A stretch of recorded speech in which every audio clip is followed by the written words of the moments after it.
check natin yung ating ginawa. Ito mga kapatid, isa to sa ating ginawa, no? So okay naman. Wala naman naging tulo, no? Wala na yung tulo niya. So ngayon, lalabas tayo. Titingnan natin yung ating ginawa dun sa likod.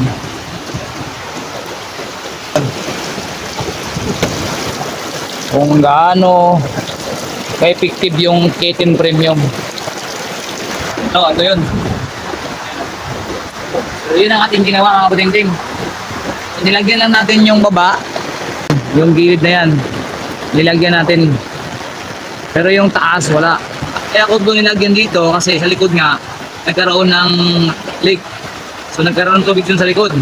So ngayon naman titignan natin kung mayroon bang tubig kasi kanina pa po umuulan mga kapatingting, kanina pa umaga hanggang ngayon. Ito yun mga kapatingting, yung wall na to. Yun yung sa likod na ginawa natin. Tingnan natin yung mga gilid dito. Kung mayroon bang tubig. Wala. Dito, urong lang natin yung mga stock. Wala. Ayan ang patingin, tuyong-tuyo. Wala doon, tuyong-tuyo. Dito. Urong natin. Wala rin. Ayan ang patingin, wala. Tuyong-tuyo.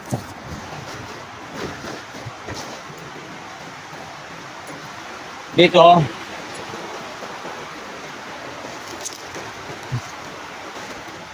Yun, may tubig. Mga kapatingting, may kunti. Yan. So mayroong konti mga kapatingting ngayon. Oh. Kunting-kunti lang yung mga kapatingting. Yan. Yan lang yung bumasa mga kapatingting ngayon. Oh. So kaninang umaga pa, ayan, oh, mayroong konting lumabas. Ayan. Oh. So dito wala na. Yan lang konti. Konting-konti lang. Konting-konti lang. Ayan. Oh. Wala. So yun, effective talaga yung dab ko mga kapatingting.